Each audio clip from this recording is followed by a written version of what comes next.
Hello, Jack here from the Hopkinton Public Library, and today I'm going to be showing you how to make these really cool shadow landscapes that we're going to then eventually attach some lights to make so that they shine, especially at night when you have your lights off. So the first thing that we have is, you'll see what you need. We're gonna have two colors of paint in somewhat contrasting colors. You will have black, and then you can really have a color of your choosing. You can choose to make it something bright like a sunset, like orange, or a twilight, like blue or purple, or even like a greenish to depict the northern lights. Really anything, it's up to you.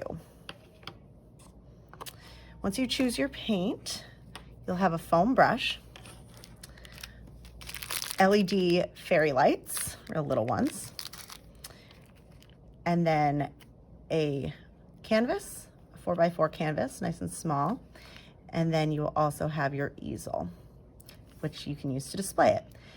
Optional equipment would also be that you'd get from home, something like a pokey tool to help poke the holes in your canvas, but you can use anything, a skewer or fork tines, or really anything that has point, but just be careful. I am using a pumpkin carving tool. It probably even has some pumpkins still in it, from another craft that I did earlier in the fall. And then another optional item that you could have if you wanted, you could use some glitter that you have at home to put on the night sky to look like stars, or really anything that you would like if you wanted more paint colors or things like that. But of course, those are optional items and you don't need them.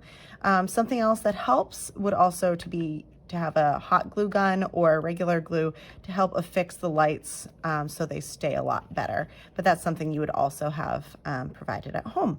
So with that said, let's get started on how we did this.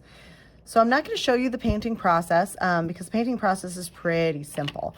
What you'll want to do is you'll take your color, whatever your base color is, and you'll do a couple coats of it just to make sure that you really get the coverage that you want. If you want streaky coverage, that's fine too, because the sky has clouds and other elements that'll make it look different. So definitely use your imagination.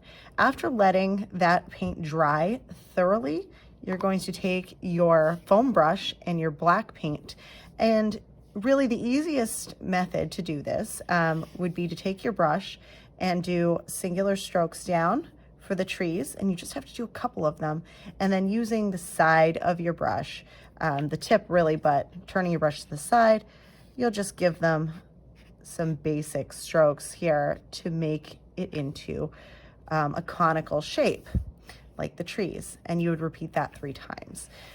Same to be said here, so same method for the trees, but in this case, for the power lines, you just have some uprights that you're using, a cross section, and then you can put birds or whatever you would like. If you wanted to paint birds in the background as well that are flying through the dusk, you could do the V shapes, really anything. These were done by our friend here at work, Ray, and they did such a lovely job on them. But really, you can do anything. If you wanted to do mountains, you could do mountains, and that would be really solid lines that you're using, hills for the background. Really anything that your heart desires. All right, so now that we've done that and you let this dry, you will then move to poking your holes, and I would go for maybe about 20 of them in varying positions in your picture.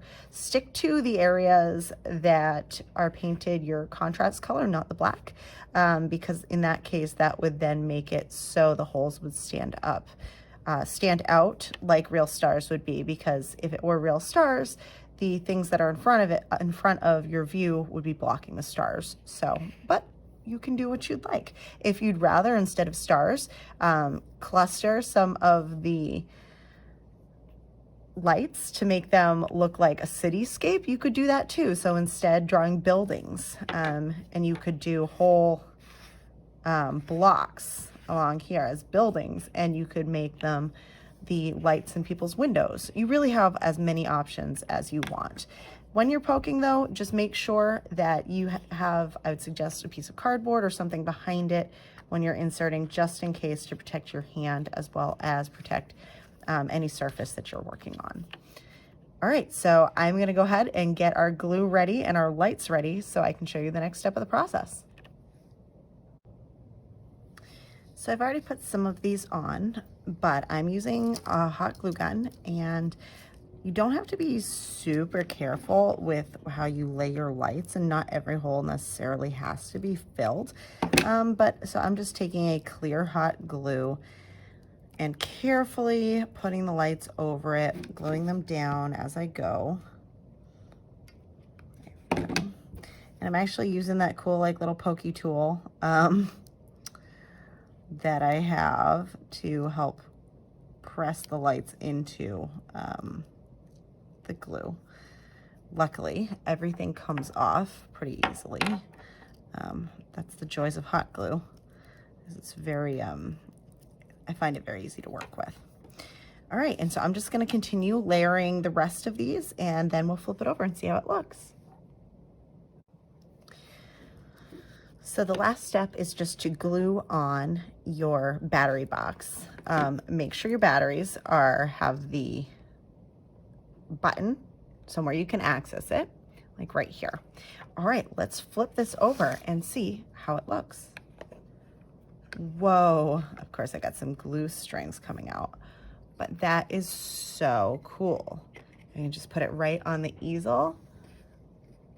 That looks awesome. All right, I'm gonna get going on the next one. But for any assistance that you need making this or anything like that, feel free to reach out to the Hopkinton Public Library's Young Adult Department and take one of these home for yourself as a take-and-make kit.